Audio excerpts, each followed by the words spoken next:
We're okay? All right, so guys, basically what we're doing right now is just,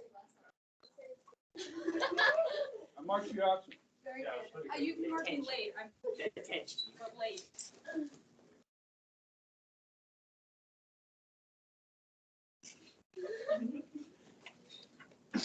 Okay, basically what we're doing now is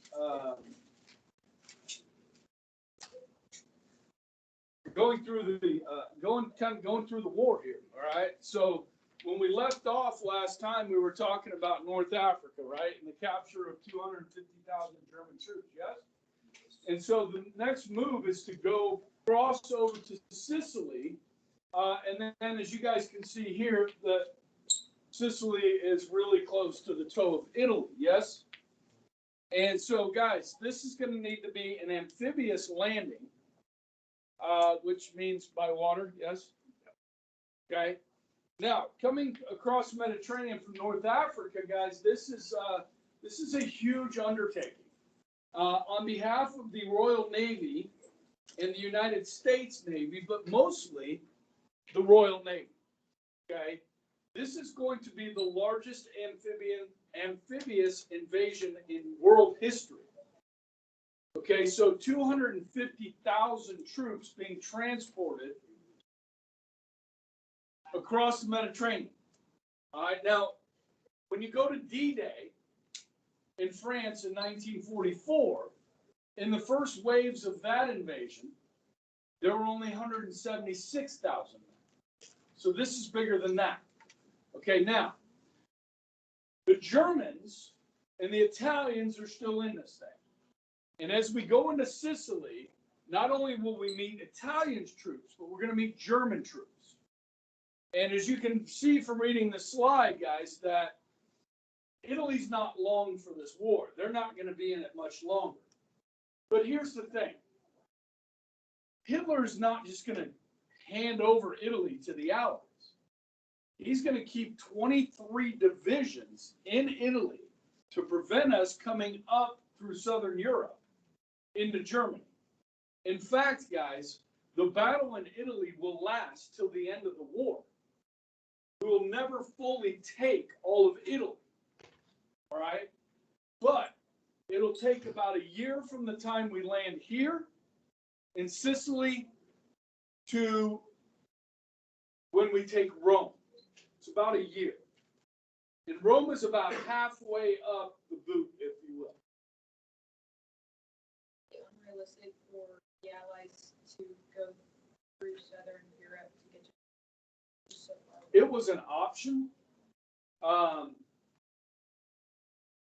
But the idea of crossing the English Channel and taking France back was something that we didn't know whether we would be able to achieve or not. So this is another option. Okay, knocking Italy out of the war is a good thing. Not that Italy posed a major threat; it's the German army that does. So yeah, I mean, we can't predict the future. So this is one way. Now, one of the things we do here when we do start taking back Italy is we have air bases in Italy that we can use to attack Germany from Italy. Does that make sense? It gives us a closer access to bombing campaigns over Germany, okay, which we will do. Okay.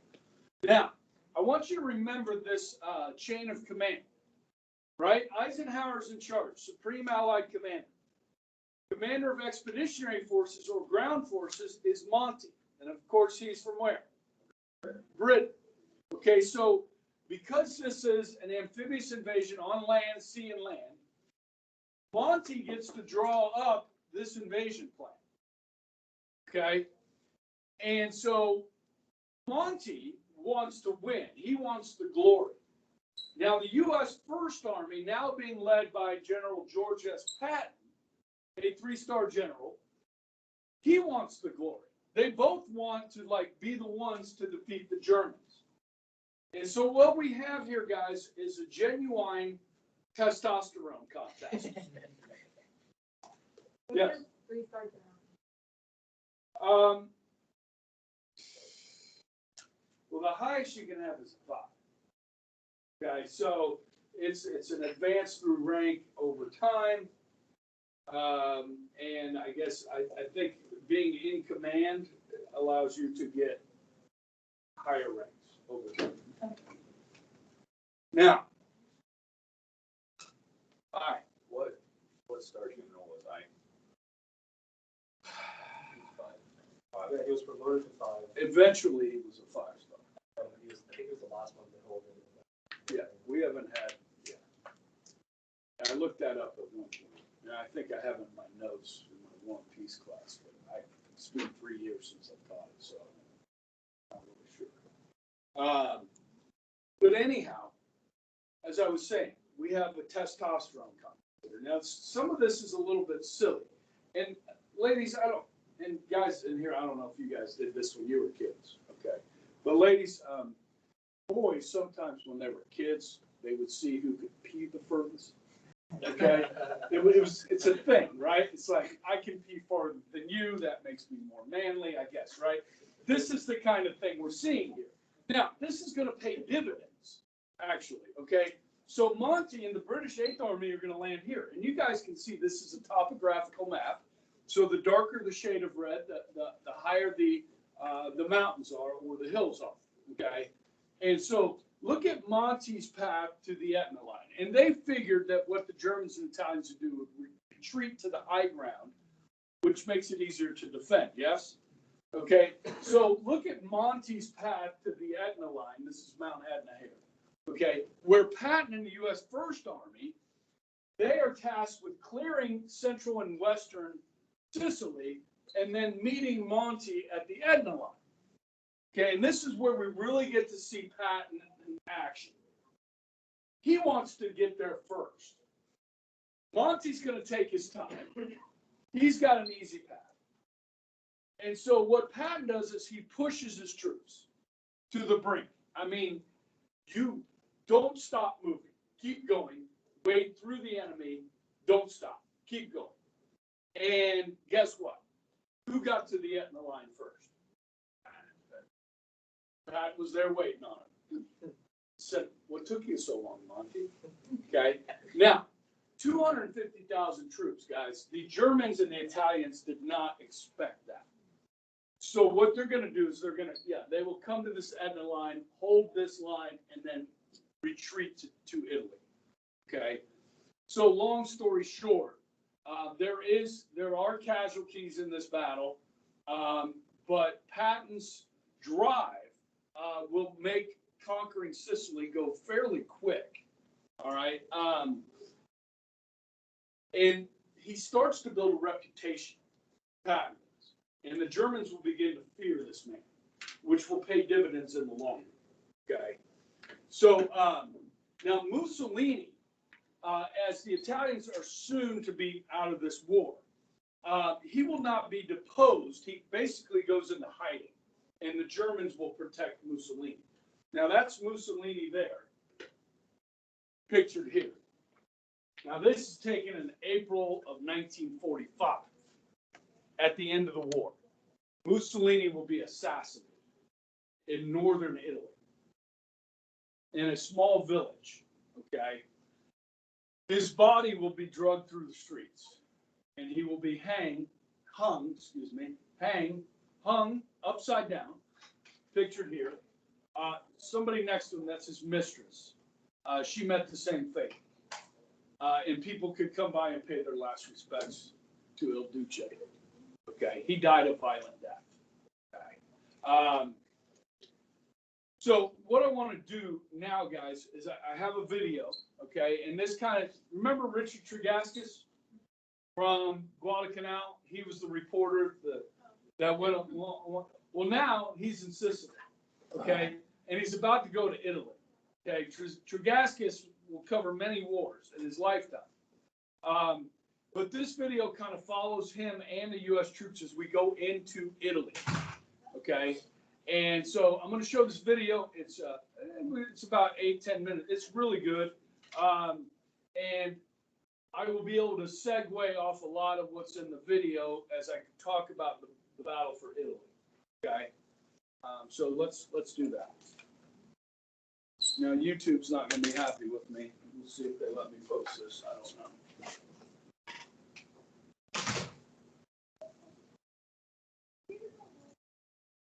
Get my volume here. Of this I'm certain. These Marines are not too soft to fight. Come on. Come on.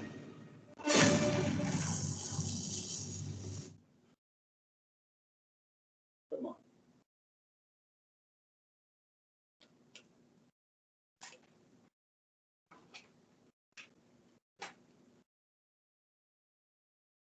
Go do that.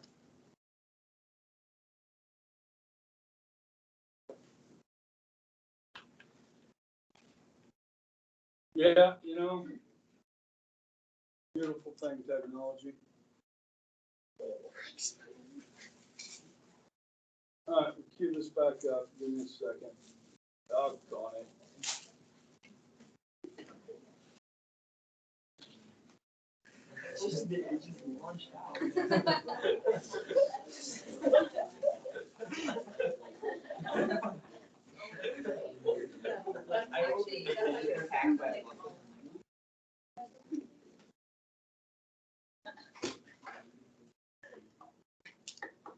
Going to 3209, right? This program can.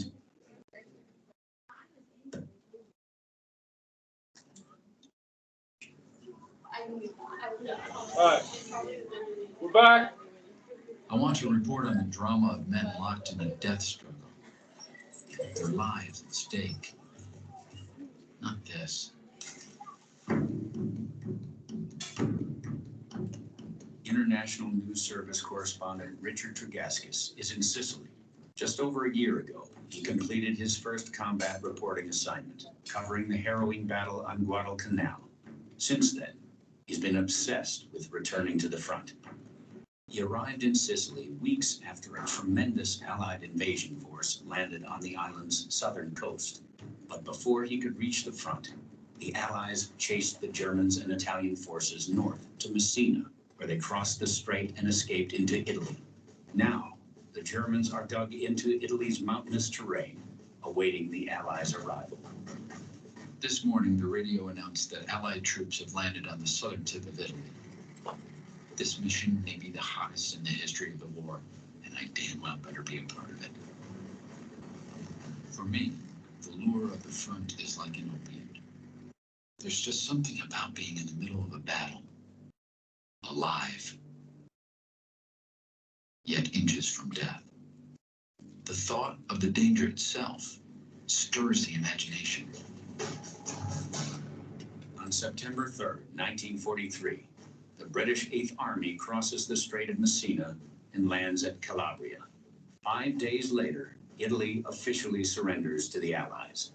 But when the U.S. 5th Army cruises into the Bay of Salerno on September 9th to establish a beachhead in central Italy, the Germans put up an unexpectedly strong defense. Hitler has no intention of giving up Italy without a fight. His reinforced armies start setting up strategic defensive positions in the mountains throughout central Italy. As the American troops push north toward Naples, Tregaskis follows closely behind. I enter a small village. There is destruction everywhere from artillery fire and German demolition crews. The Germans blew up whole buildings in an effort to hold up the Allies' progress. Townspeople pick bodies out of the wreckage. A man in broken English tells me the Nazis are animali tutti, all animals. For the first time in a long while, I have a bang-up eyewitness story of an action in a crucial section of the front. After pursuing the front for weeks, combat reporter Richard Tregaskis joins the action near the Volturno River, northeast of Naples. There, Allied paratroopers and mortarmen are trying to dislodge German artillery spotters from a mountain cave. Our heavy mortars are giving the Germans hell. A major turns to me and says, "It's great fun as long as we're dishing it out and not taking it."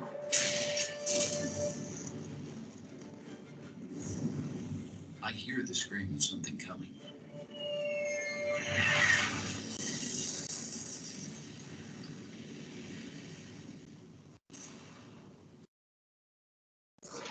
Everything is all wrong. Strange. My helmet is a few feet away. I can see men running at half crouch. I try to shout, but strange sounds come out of my mouth. I know what I want to say, but I can't say it. Everything sounds unreal. Like a movie. With a feeble soundtrack. A medic skids to a halt next to me. I watch his morphine needle slide in. Then he's gone.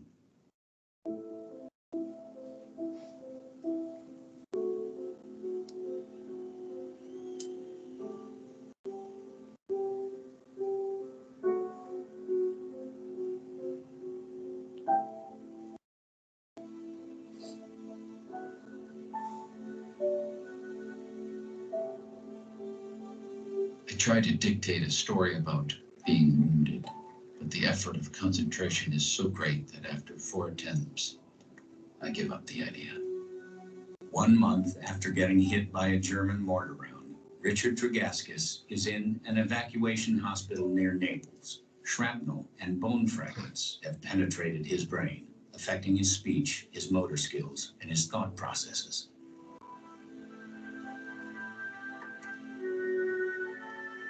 How can I be a writer with the self-expressive powers of an idiot? A journalist who can't talk, write, or read. There are just no shortcuts to healing, so I have to be patient. Not my long suit. It occurs to me it's just like this war. It will take time, determination, and persistence to restore this mutilated world of ours to a semblance of order.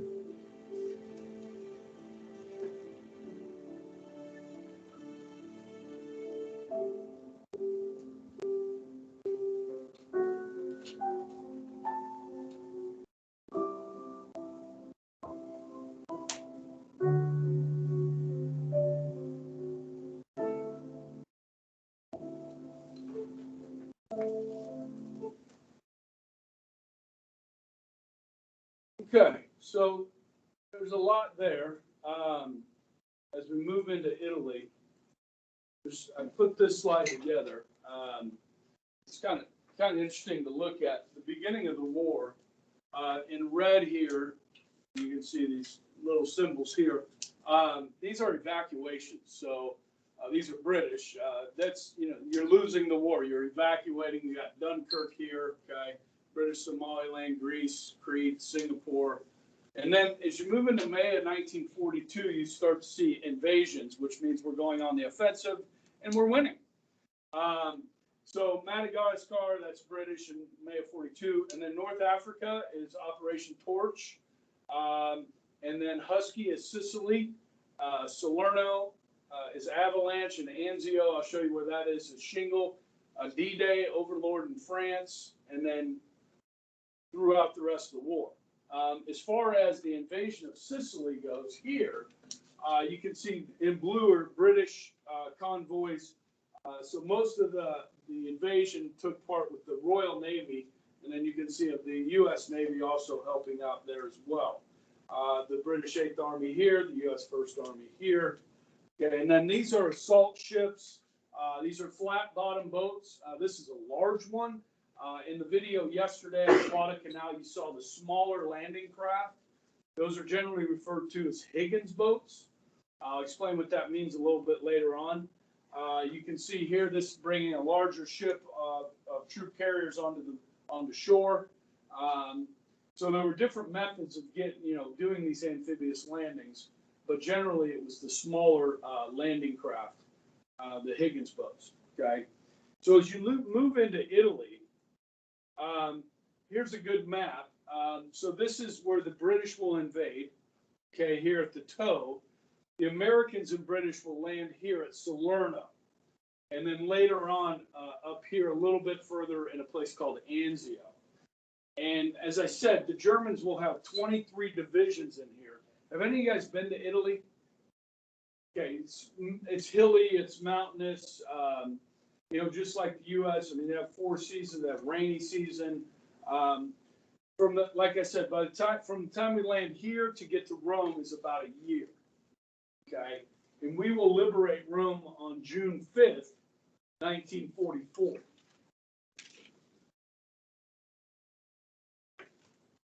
This map here is pretty good at showing you kind of the topography of France. Okay, where the mountains and hills are generally found here. Okay, and here's Rome, here's Anzio, and the video they just showed was from Naples, liberating Naples. And Salerno was not a great place for U.S. troops to land because the Germans are going to be in these hills. So these are different lines of defense over time that we will have to overcome with the 23 German divisions still in Italy, even though Italy has dropped out of the war.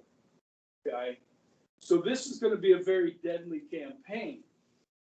As you guys saw in the video, Trugascus, like many American soldiers, were hit by shrapnel, whether it be from a German 88, mortars, different types of artillery, tank fire, and so forth. And I got 2 stories I want to share with you about that. One is about a Kansan, a guy from Russell, Kansas. His name was Bob Dole. How many of you guys have heard of Bob Dole? Avril, you haven't heard of Bob Dole? Yeah, yeah. Anna? Bob Dole? Dole sounds Bob Dole? They always use them.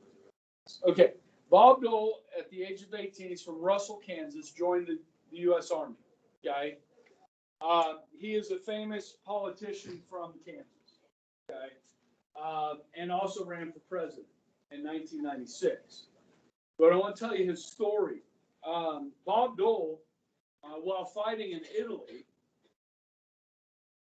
like Richard Trugascus, is hit by shrapnel. And basically, when the mortar goes off next to him, it basically chews up the whole right side of his body. Okay? Bob Dole will spend 6 months in the hospital recuperating. All right? While he was laying in that bed in the hospital, he told anybody that would listen, when he gets back home to Kansas, he's going to run for office. He wants to be a congressman. Okay? And now, because of his injuries, Bob Dole was not able to go back into the military. He couldn't go back and fight. He was wounded too bad. In fact, he lost the use of his right hand. And so, as a politician, you go out, you shake hands, you kiss babies, meet people, say, "Hi, I'm Bob Dole." And generally, people are going to reach out to try and shake your hand. You know what I mean? So Bob Dole always carried a pen in his right hand, so people wouldn't reach out to grab his hand to shake it. So he'd say, "Hey, I'm Bob Dole. Nice to meet you. How are you? I'm Bob Dole." Okay? And so that's kind of his signature of him, but it dates back to World War II. Okay? He would run for Congress, would be elected to the House, and then later to the United States Senate, and served in the Senate for decades, rising through the leadership. Eventually, when the Republicans controlled Congress, he was a Republican, he became the Senate Majority Leader, which is the most powerful man in position in the United States Senate, representing Kansas, which is really good for Kansas. Okay, when you got the top dog in the Senate. All right, which means he's able to bring home the bacon. You know what I mean? Bring home the bacon. Money to Kansas. Okay. I'll share some more of that with you later on. Okay. Not money. Knowledge. Okay. Now, so guys, this is brutal. The Germans will hold the high ground with that artillery, machine gun nests, and so forth. Now, this up here, north of Rome, the fighting will continue till the end of the war. Okay. My wife and our family was able to go to Italy 3 summers ago. And we did 9 days. I've been to Italy twice. But we went to Venice, Florence, which is in the middle of the country, and then Rome. Okay. And we were with a tour group the second time we went. And the leader of the tour, she asked us, you know, we have a whole agenda, like these are what we're doing. This is what we're doing every day, these time periods. And she asked, is there anything that you guys want to see while we're in Italy that's not on our agenda? And we had a Vietnam vet that was in our group, and he asked, he said, well, is there something we can go see that's related to World War II? And she didn't say anything, but on our way, we took a bus from Florence to, or from Venice to Florence, which is down in here. We took a detour, and that detour took us to here. This is an American cemetery outside of Florence, Italy. And these are all graves of Americans that died in Italy. Now, if you had a family member that died in the war in Italy, you could choose to have them buried where they died with their comrades, or you could have their body brought back to the U.S. And as a teacher, you know, we went to this thing, and the caretaker of the cemetery was there answering questions. And of course, as you know, the history teacher guy in me, I asked a bunch of questions. Like, had Bob Dole ever been to the cemetery to visit? Indeed, Bob Dole had been to the cemetery to visit. Okay, Bob Dole did a tour when he was a member of Congress of Italy, and it was kind of neat. I remember it was on 60 Minutes, and it just talked about, because it's an older generation. Those Italians today that were around are in their 80s and 90s, or they've passed on. But this was about 25 years ago. I remember watching this, and the Italian people never really forgot the sacrifice that Americans made on their soil for their freedom. Okay, unlike some countries. France. No, I mean, the Italian people are kind to Americans. Okay, I am your typical American tourist in Europe. You understand? I'm wearing, you know, cargo shorts and, you know, Ohio State Buckeye T-shirt type of guy, right? With high top tennis shoes on, you know. And the Italians are friendly people. And the food, I got to tell you, there's no better food on the planet Earth than in Italy. And I'm not making that up. It's unbelievable. The wine is pretty good too, but we can get that here. Yeah. But anyhow, guys, this cemetery was immaculate. And I took a close-up of this headstone here. This is Grover G. Lynn, Staff Sergeant, 473rd Infantry Regiment. He's from Kansas, and he died on April 17th, 1945. The war ended May 8th. So he died really about 3 weeks from the end of the war. Okay, which is really sad. You know, that like if the war would have ended 3 weeks earlier, this guy would have made it home. Okay, but he didn't. And a lot of people don't realize the fighting that took place in the north of Italy just continued and continued and continued. Okay, we kind of forget about that because of this. We liberate Rome on June 5th, 1944. What happens on June 6th, 1944? Yeah, D-Day in France. And so all the focus of attention moves to France and away from Italy. So these folks that fought here, especially in the north, don't really get, you know, their due as far as, you know, academia writing about it, Hollywood, you know, doing films on it and so forth. And I'm guilty because prior to going to this cemetery, I didn't really understand that either. I didn't really know much about that. Now, this I thought was really interesting. In Italy, we have a lot of missing in action. And all of these names are people that were never found during the war, that are presumed missing in action and presumed dead. So what's really interesting about this, guys, is most of the names on here are members of bomber squadrons. Okay, so just Max Schwitz, okay, that's a German American, okay. 415th Bomber Squadron, 98th Bomber Group.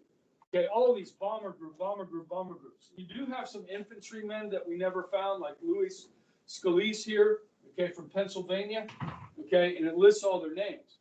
Now, if you look, I know it's kind of hard to see from back there, but there's a dot right next to this one, and there's a dot right next to this one. Since this memorial was built, they have found the remains of these people. So while we were there talking to the curator there, he mentioned that the previous month, a guy in Italy was digging a garden in his backyard, and his shovel hit what were bones, were remains of a human being. And through DNA, they were able to figure out who this was, and it was a soldier from Arkansas. In fact, it was an African-American gentleman that they had found, okay? And they chose to bring him back to the States, his remains, just like Father Capon we just saw with that, okay? Which is really interesting. So the family came over and got the bones and stuff and brought them back. So this was really something that I had not really had knowledge of. I'd been to the cemetery in Normandy in France, the D-Day cemeteries, but I didn't even know this existed. This is part of the memorial here. This kind of shows the campaign in the north of Italy, okay? And then these are some of the groups that fought in northern Italy. This is the 10th Mountain Division, which is still around, very famous division in the U.S. Army. Any of you guys know what this one is? Buffalo Bills. The Buffalo Soldiers, okay? Historically, this is an African American unit that did fight in Italy. And also, if you guys do your homework, one of the questions I ask you about is the Tuskegee Airmen, which were all African American pilots, okay? And they were based in Italy.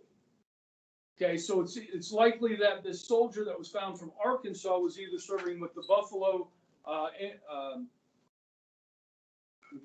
Group or flying with the 309, which was, they were bomber escorts. They flew P-51 Mustangs. I'll be talking about these that escorted our bombers to protect them. And that's where they sent the Tuskegee Airmen to Italy to do that. And they had a profoundly awesome record at defending these bombers. Okay. Okay, so I got another story about another American that fought over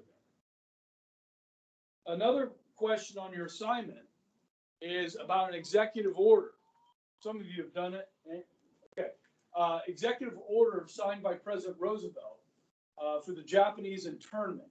These are Japanese Americans on the west coast of the United States. After Pearl Harbor, there was a fear that the Japanese were going to invade the west coast of the United States. And we had a lot of Japanese Americans. Now, most of these Japanese guys are U.S. citizens. So they're protected by the Bill of Rights, correct? Yeah. So executive order, it was 9906, I believe, said that the governments on the West Coast, California especially, and the governor of California at the time was a guy named Earl Warren, okay? And basically what they did out of fear that the Japanese would be more loyal to the emperor of Japan than to the United States was they rounded them up and they put them in what are called internment camps. You've heard of this at some point in your education? Now, these people were not, they didn't do like forced labor and that sort of thing, but they were behind barbed wire and armed guards. Now, our government, needing soldiers, went to these camps and asked for volunteers to go fight in Europe. So while these Japanese Americans their families are in camps, our government has the audacity to ask them if they want to go fight for our country. And guess what? Many did. And so they developed what was called the 442nd Regiment. It's an all Japanese or Asian American regiment that would be sent to Italy. They didn't send them to the Pacific. They sent them to Italy. Okay. And this regiment, The 442 became the most decorated regiment of the entire war. Now, how do you earn decorations in combat? What's that? On what basis? Uncommon valor, going above and beyond the call of duty, saving other people's lives, being wounded. You get a Purple Heart for being wounded. Okay? This is the most decorated regiment. These guys were fighting not only to prove their loyalty to the United States, but their love of the United States to fight for her. And they fought with a chip on their shoulder. They laid it all on the line. Okay? To prove that they were loyal to this country. I'm not sure you should have to do that, but this is one of those such men. This is Daniel Inouye. Okay? Now, Daniel Inouye was fighting in northern Italy, the 442nd. He's a captain. And this is his story. I want to read it to you. On April 21st, 1945, just about 3 weeks before the end of the war, Inouye was grievously wounded while leading an assault on a heavily defended ridge near San Terenzo in Tuscany, Italy, called the Calle Mustello. The ridge served as a strong point of the German fortifications known as the Gothic Line, the last and most unyielding line of defensive works in Italy. As he led his platoon in a flanking maneuver, 3 German machine guns opened fire from covered positions 40 yards away. Now think about 40 yards. You're on the football field, 40 yards. Okay? Pinning his men to the ground, Inouye stood up to attack and was shot in the stomach. Ignoring his wound, he proceeded to attack and destroy the first gun nest with hand grenades and his Thompson machine gun.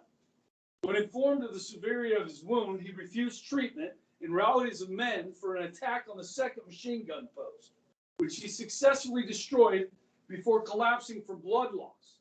As his squad distracted the third machine gunner, Inouye crawled towards the final bunker, coming within 10 yards. As he raised himself up,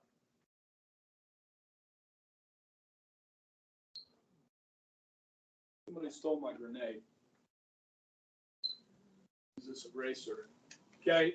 To throw his last grenade, a German soldier inside the bunker fired a rifle grenade, which struck his right elbow, nearly severing most of his arm and leaving his primed grenade reflexively clenched in a fist that suddenly didn't belong to me anymore.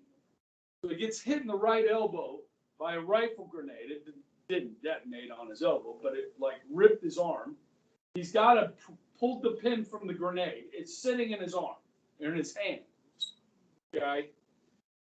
Inouye's horrified soldier moved to his aid, but he shouted for them to keep back out of fear that his severed fist would involuntarily relax and drop the grenade. While the German inside the bunker reloaded his rifle, Inouye pried the live grenade from his useless right hand, transferring to his left. As the enemy soldier aimed his rifle at him, Inouye tossed the grenade into the bunker and destroyed it. He stumbled to his feet and continued forward, silencing the last German resistance with a left-handed burst from his Thompson machine gun before being wounded in the leg and tumbling unconscious to the bottom of the ridge. He awoke to see the worried men of his platoon hovering over him. His only comment before being carried away was to order them back to their position, saying, "Nobody called off the war." While Daniel Inouye was in the hospital recovering from all of these wounds, he was in a bed next to Bob Dole. And when Bob Dole talked about running for Congress when he returned from Kansas, Daniel Inouye said, "You know, that's a good idea." So when he returned to Hawaii, that became a state in 1959, he ran for Congress. And he was elected. He was elected to the House, and then he was elected to the United States Senate, where he served for more than 2 decades with Bob Dole. Daniel Inouye was a Democrat. Dole was a Republican. They laid next to each other in a hospital in Italy for months. Okay.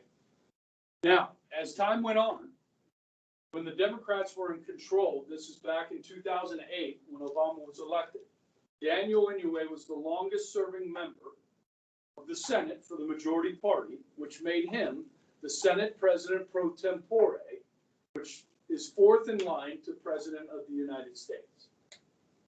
Bob Dole ran for President of the United States in 1996 against Bill Clinton and lost. Okay, Bob Dole is still alive. He's in his mid-90s. Daniel Inouye passed away a couple years ago, but he received the Congressional Medal of Honor for this story right here. Okay, which is a neat story about the 442nd Regiment and these amazing human beings that were able to survive Italy. Okay. Now, let me talk about the Tuskegee Airmen for a minute. This will help you on your homework assignment. Guys, you know that obviously we had a segregated military, but there was also a lot of racism in this country. You know, these ideas, we talked about racial science in Germany, right? Okay, so this idea that African Americans were not capable of flying airplanes, especially in combat. And so racial scientists, or pseudoscientists, you might say, came up with excuses that African Americans would not be able to handle this. They did the same thing with women. Eventually, at the urging of Eleanor Roosevelt, have you heard of the Tuskegee Institute of Booker T. Washington? Remember that name, Booker T.? Booker T. Washington established the Tuskegee Institute in Alabama. And what that was meant to do was to teach African Americans skills. Booker T. Washington was a practical man. He believed that if African Americans could show everybody else that they were capable of being good citizens, then they would be treated the same. And so that was his goal with the Tuskegee Institute, is to teach African American skills where they could go out and be good, productive citizens. Okay. Well, so that became the place where Eleanor Roosevelt, at the urging of her, that they decided to train African American pilots. Okay. Now there was a lot of resistance to this within the Army. Okay. But when you get the First Lady involved, okay, and there were people that supported this as well. And we needed pilots. And guys, there's a lot of smart African American people in this country. And you kind of got to be smart to be a pilot. Okay? I mean, you can't be a dummy. All right? And so they gathered some of the best and brightest African Americans that wanted to be pilots from all over the country and sent them to ski. So these are like an honors class. Okay? And so they begin to train. And they face a lot of obstacles, of course. And eventually they're sent to North Africa. And they don't really let them do anything. But eventually they were allowed to fly the P-51 Mustang and escort American bombers over Germany. And that was by late 1943 into 44. In the Tuskegee Airmen, they painted the tails of their plane red. Okay, they were called the Red Tails. Now, the bomber pilots didn't know that the guys that were escorting them, protecting them, were black. Okay? But what began to happen is every bomber that went out with the Red Tails started coming home.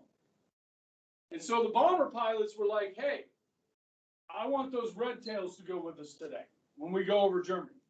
They started requesting them. Then they found out they were black. Did that change their mind? No, they wanted to come home. Okay, so that's a really neat story. There's a couple movies on this. There's one called The Tuskegee Airmen that HBO did. It's pretty good. It's a little bit corny.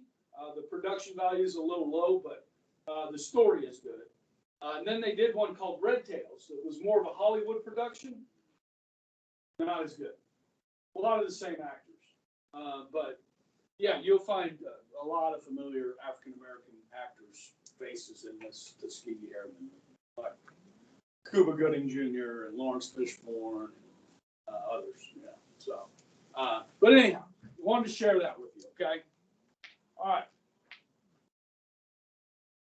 So the next thing we're going to talk about, and we'll just do this last slide, and that's where we left off with the other group, is the air war. Okay. So this will take us about halfway through class tomorrow. So the air war is being conducted as early as 1941. Obviously, the British were at war September 3rd, 1939. They declared war on Germany. So by 1941, the British began bombing Germany. Okay, we will join in on this effort eventually. Okay, but this is the large British bomber right here, back here. This top one here. It's called the Lancaster. All right, so it's a big bomber, and that's what's pictured here. Now, you guys know what a sortie is? Yeah, it's just one mission. A bombing sortie is one mission. Right? Yeah, guys, we are talking about hundreds of planes. Okay, sometimes 200 planes, sometimes 400 planes in a bombing mission. Okay, they're split up into groups and squadrons. Okay, and so they will be sent on these missions. Now, the British are going to bomb at night. The Americans are going to get the honor of bombing during the daylight hours. Well, the nice thing about bombing during the daylight hours is you can see your targets. But they can see you. Yeah. So by bombing at night, the Germans employed blackouts like everybody else. Okay, so you're not going to be able to see your target as well at night. So they're going to use what's called saturation bombing, sometimes referred to as carpet bombing. Okay. Now, to make that bombing more effective, they're going to use what are called incendiary weapons, ones that will cause fires when they explode. Okay. Now, this is one plane on one sortie, and it's carrying 3 different types of bombs.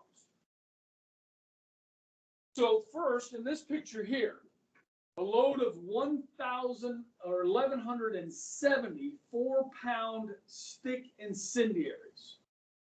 Now you guys have held 3 and 5 pound little dumbbells, doing jazzercise and stuff like this, right? Yeah. So you know what 4 pounds feels like, okay? So when these hit, they're gonna scatter and cause fires. Okay. Then you got 108 30-pound J incendiaries. Okay, so if you've been in the weight room, you might know what a 30-pound dumbbell feels like. Okay, usually when I'm doing curls, I'm usually using 35s, but be that as it may, you know what a 30 feels like. I use 30. Now, 108 of those, and then this is a 4,000-pound cookie bomb. This is going to leave a large crater. Okay, so look, guys, this bombing is ugly. War is ugly, and these are dumb weapons. They're indiscriminate. You don't know where they're going to land. You don't know who they're going to land on and who they're going to kill. Okay, today, fortunately, we have smart weapons. Okay, that we can actually hit the target that we're trying to hit and reduce collateral damage. But these are dumb. Okay, and so what we get into tomorrow, I'm going to show you some charts and some graphs about just how many bombers there were, how many pounds of bombs they dropped. Okay, the goal here, guys, is to get the Germans to surrender. Now, when Germany tried this in Britain, right, to bomb them into submission, it didn't work. Now, if we can get them to surrender before D-Day, we can save a whole lot of people's lives. Okay, that's what we're trying to do. And we're trying to reduce their ability to make war. So going after factories and such, so they cannot make war. All right.